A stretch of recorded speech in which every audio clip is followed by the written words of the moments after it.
வணக்கம். இலங்கை செய்திகளுடன் நான் ரோஷன். விரிவான செய்திகளுக்கு முன் தலைப்புச் செய்திகள்.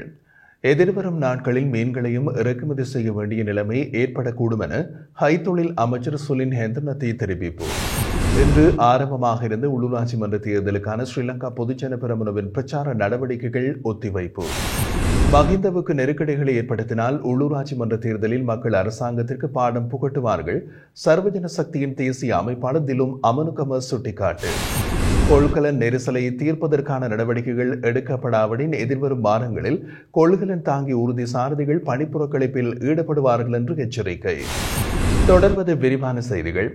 எதிர்வரும் நாட்களில் இலங்கை மீன்களையும் இறக்குமதி செய்ய வேண்டிய நிலைமை உருவாகலாம் என கைத்தொழில் அமைச்சர் சுனில் ஹேந்திரநாத் தெரிவித்துள்ளார்.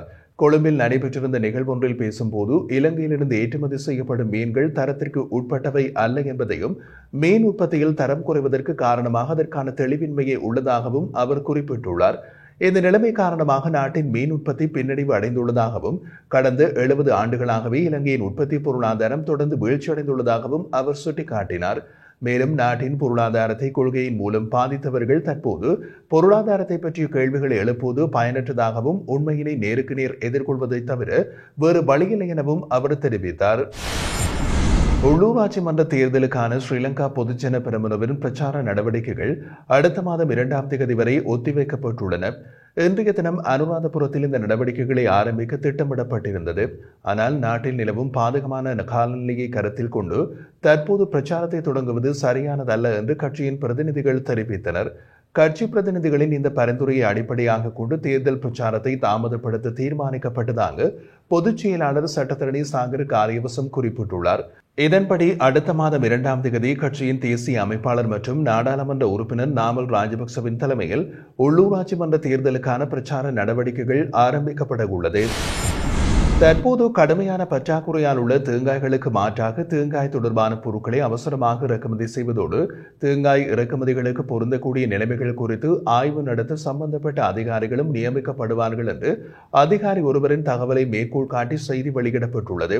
எதிர்வரும் மாதங்களில் பெரிய தேங்காய் நெருக்கடியை தவிர்க்க தொழில் மற்றும் தொழில் முனைவோர் மேம்பாட்டு அமைச்சர் சுனில் ஹேந்திரநாத் மற்றும் தோட்ட மற்றும் சமூக உள்கட்டமைப்பு அமைச்சர் சம்பந்த வித்யாரத்ன ஆகியோர் அடுத்த வாரம் கூட்டு அமைச்சரவை பத்திரத்தை சமர்ப்பிப்பார்கள் என்றும் கூறப்படுகின்றது. 3 லட்சம் ஏக்கர் நிலத்தில் பரவியுள்ள தற்போதைய நெருக்கடியை சமாளிக்க ரஷ்யாவிலிருந்து 55,000 மெட்ரிக் டன் உரங்கள் நன்கொடையாக பெறப்படும் என்று தெரிவித்துள்ள தேங்காய் மேம்பாட்டு ஆணையத்தின் தலைவர் சாந்து ரணதுங்க, இதில் பாதி தேயிலை உற்பத்திக்கும் பாதி தேங்காய் உற்பத்திக்கும் ஒதுக்கப்பட்டுள்ளது. நீண்டகால நடவடிக்கையாக தேங்காய் மேம்பாட்டு ஆணையம், தேங்காய் ஆராய்ச்சி நிறுவனம், தாவர தனிமைப்படுத்தல் வாரியம் மற்றும் இலங்கை தரநிலைகள் நிறுவனம் ஆகியவை அமைச்சரவை ஒப்புதலுக்கு பிறகு பயிருக்கு தீங்கு விளைவிக்காத சில நிபந்தனைகளின் கீழ் தேங்காய் இறக்குமதி செய்வது குறித்து கூட்டு ஆய்வை மேற்கொள்ளும் என்றும் தேங்காய் நெருக்கடிக்கு உடனடி தீர்வு தேங்காய் பவுடர் மற்றும் தேங்காய் பால் போன்ற தேங்காய் தொடர்பான பொருட்களை இறக்குமதி செய்வதாகும் என்றும் கூறினார். தேங்காய் நெருக்கடிக்கு உள்ளூர் மற்றும் ஏற்றுமதி தொழில்களின் அதிக தேவை, நுகர்வுக்காக தேங்காய் வீணாக்கப்படுவது மற்றும் உரங்களின் அதிக விலை ஆகியவை காரணம் என்பதோடு உள்ளூரில் உட்கொள்ளும் போது தேங்காய் வீணாவதை குறைக்குமாறு பொதுமக்களிடம் வலியுறுத்தப்பட்டுள்ளது. அதே நேரம் தேங்காய் உற்பத்தியினை ஊக்குவிப்பதற்காக 5 ஏக்கருக்கும் குறைவான நில உரிமையாளர்களுக்கு அரசாங்கம் பாதி விலையில் உரங்களை ஒதுக்குவதாகவும் குறிப்பிடப்படுகிறது.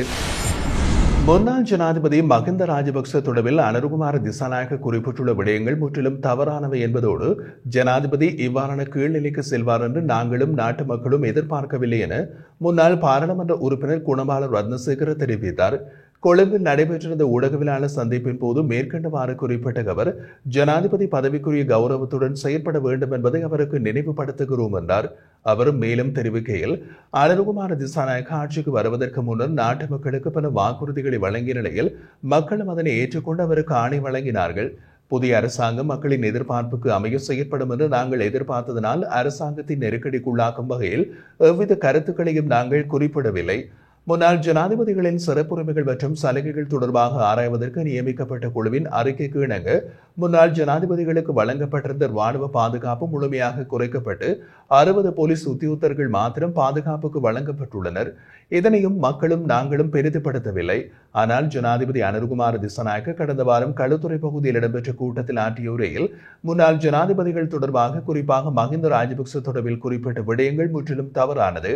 ஜனாதிபதி இவ்வாறு கீழ்நிலைக்கு செல்வார் என்று நாங்கள் எதிர்பார்க்கவில்லை. மஹிந்த ராஜபக்சவிடமிருந்து நமக்கு எவ்வித தனிப்பட்ட சலுகைகளும் வரப்பிரசாதங்களும் கிடைக்கவில்லை. இருப்பினும் உயிர் வாழும் உரிமையினை அவர்தான் உறுதிப்படுத்தினார். ஜனாதிபதி தனது உரையில் முன்னாள் ஜனாதிபதிகளுக்கு 60 போலீஸ் பாதுகாப்பும் வழங்கப்பட்டுள்ளது. அமைதியாக இருக்க வேண்டும், திணறினால் அதுவும் குறைக்கப்படும் என்று குறிப்பிட்டுள்ளார். இது முற்றிலும் தவறானதொரு கருத்தாகும். ஜனாதிபதி அனுர்குமார் திசாநாயக்க கடந்த காலங்களில் தேர்தல் பிரச்சார மேடைகளில் பேசியதை போன்று தற்போதும் பேசுகின்றார். ஜனாதிபதி பதவிக்கான கௌரவத்திற்கு அமைய அவர் செயற்பட வேண்டும் என்றார். மஹிந்த ராஜபக்சவுக்கு நெருக்கடிகளை ஏற்படுத்தினால் அதற்கு எதிராக நாங்கள் முன்னிலையாவதோடு மட்டுமல்ல, உள்ளூராட்சி மன்ற தேர்தலில் மக்கள் அரசாங்கத்திற்கு பாடம் புகட்டுவார்கள் என்று சர்வஜன சக்தியின் தேசிய அமைப்பாளர் திலும் அமனுகம தெரிவித்தார். கொழும்பில் நடைபெற்ற தொழில் முயற்சியாளர்களுடன் சந்திப்பின் பின்னர் ஊடகவியலாளர்களுக்கு கருத்து தெரிவிக்கையில் மேற்கண்டவாறு குறிப்பிட்டிருந்தார். அவர் மேலும் தெரிவித்ததாவது, பொய்யை பிரதான கொள்கையாக வைத்து அரசாங்கம் ஆட்சிக்கு வந்ததோடு தேர்தல் காலத்தில் நடைமுறைக்கு சாத்தியமில்லாத பல வாக்குறுதிகளை வழங்கியது. ஆனால் இன்று அந்த போலியான வாக்குறுதிகள் அரசாங்கத்திற்கு எதிராக திரும்பியுள்ளது. அதே நேரம் முன்னாள் ஜனாதிபதி மஹிந்த ராஜபக்சவே இந்த நாட்டு மக்களின் உயிர் வாழும் உரிமையினை உறுதிப்படுத்தியதோடு அவரால் தான் இந்த நாட்டின் ஒற்றையாட்சி பாதுகாக்கப்பட்டது. அரசியலில் தற்போது வேறுபாடுகள் காணப்பட்டாலும் மஹிந்த ராஜபக்ச மீதான எமது கௌரவம் என்றும் உள்ளது.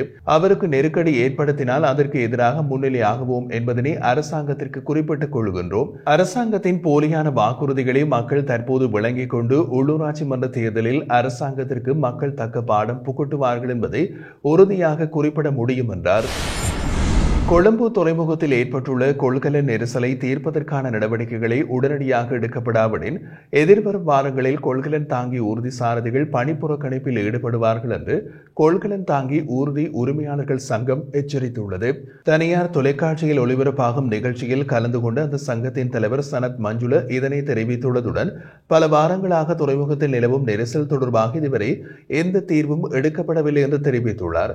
இந்த நெரிசலை குறைக்க டிஜிட்டல் முறைமையினை அறிமுகப்படுத்த வேண்டும் என்றும் துறைமுகத்தில் உள்ள மற்ற வெளியேற்றும் வாகன தகவல்கள் தற்போது வெள்ளை பலகையில் மட்டுமே பதிவு செய்யப்படுவதால் பிரச்சனைகள் உருவாகிறது என்றும் சுட்டிக்காட்டினார். மேலும் துறைமுகத்தில் பரிசோதனைக்காக மொத்தம் 6 தராசுகள் மட்டுமே இருப்பதாகவும் அவற்றின் மீதான நம்பிக்கையின்மையினால் இறக்குமதியாளர்கள் தனியார் துறையின் உதவியினை நாட வேண்டிய நிலைமை ஏற்பட்டுள்ளதாகவும் கூறினார். இந்த பிரச்சனைகளுக்கு தீர்வாக தராசுகளை டிஜிட்டல் மயமாக்குவது மற்றும் கிளீன் ஸ்ரீலங்கா திட்டத்தின் கீழ் துறைமுகம் மற்றும் சுங்க பிரச்சனைகள் முன்னுரிமையாக தீர்க்க வேண்டும் என்றும் அவர் வலியுறுத்தினார். நெரிசலுக்கு உரிய தீர்வு வழங்கப்படாவிடின் அடுத்த வாரம் தொழிற்சங்க நடவடிக்கையை மேற்கொள்வது குறித்து திட்டமிட்டுள்ளதாகவும் சனத் மஞ்சுள குறிப்பிட்டுள்ளார்.